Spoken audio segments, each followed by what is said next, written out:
बल पर शिव को प्राप्त कर सकते हो, शंकर को प्राप्त कर सकते।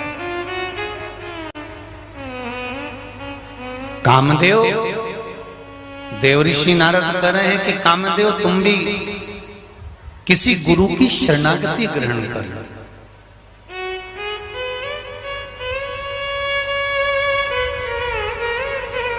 बिना गुरु के उलझनों से मुक्ति नहीं मिल सकती। पर अच्छे से समझ लेना जरा ध्यान से। पानी पियो छान और गुरु करो जान।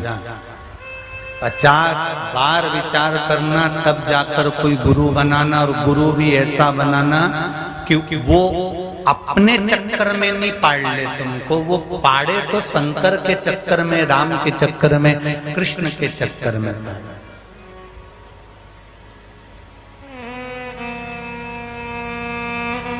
हमें छूछा करने वाले या बहुत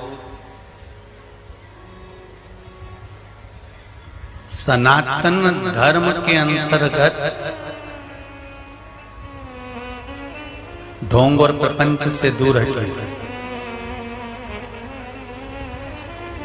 आज के जमाने में सनातन धर्म में भी लोग इतना ढोंग प्रपंच करने लगे हैं। हमें उस ढोंग और प्रपंच में नहीं पड़ना, हमें शंकर के चरणारविंद में पड़ना। किसी तरह के भी अंधविश्वास में नहीं फंसना।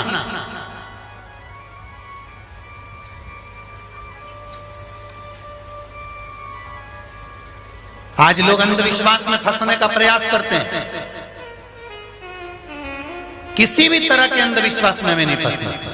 और अंधविश्वास में आदमी जब फंस जाता है ना, तो एक बार अंधविश्वास में फंस गया, एक बार किसी ने कह दिया, उसने ऐसा कर दिया होगा, ये कहीं विद्या हो गई होगी, कहीं ये हो गया होगा, कहीं ये टोना पड़ गया होगा, किसी ने तुम्हारे यहाँ नींबू पटक दिया होगा, तो किसी ने ये पटक दिया होगा, तो किसी ने यूं कर दिया होगा।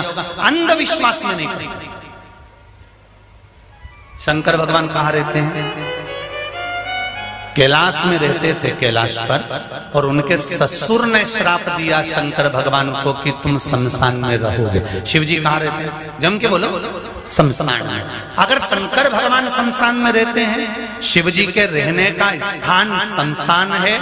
प्रतिदिन आप शंकर के मंदिर होकर आते हो, शंकर जी को एक लोटा जल चढ़ा कर आते हो, शंकर भगवान को एक बेलपत्र चढ़ा कर आते हो, शंकर भगवान को एक चावल का दाना भी अगर आप समर्पित कर आते हो, तो शंकर भगवान का जब आप स्पर्श कर या शंकर भगवान की चौखट पर से होकर आते हो, तो ये निश्चित है कि आपके ऊपर दुनिया के कोई व्यक्ति की सामर्थ्यता नहीं है कि कोई विद्या कर दे। अगर शिव रूपी गुरु तुम्हारे साथ, शंकर रूपी गुरु अगर तुम्हारे साथ में है, तो किसी विद्या का असर नहीं हो सकता। इसलिए अंधविश्वास में मत फंसो। दुनिया के लोग आपको भरमाएंगे, भटकाएंगे और भरमाने का प्रयास करेंगे। इसलिए शंकर को न तंत्र से न मंत्र से शंकर को अगर रिझाया जा सकता है, तो एक लोटा जल से। शिव को न तंत्र से, जम के बोलो, शिव को न तंत्र से न मंत्र से शंकर को रिझाया जाता है एक लोटा जल से। इसलिए सारी समस्या का हल एक लोटा जल। शंकर को रिझाने का सबसे सुंदर तरीका है। कोई अंधविश्वास नहीं है। दुनिया के लोग कहें कि बेलपत्री पर ये कर दो, शहद लगाने से क्या होता है। शंकर जी के मंदिर तक अगर एक बेलपत्र शहद लगकर, एक पत्र देखिए, सुनिए, सुंदर पत्र, वो भी देख लीजिए। शहद का फल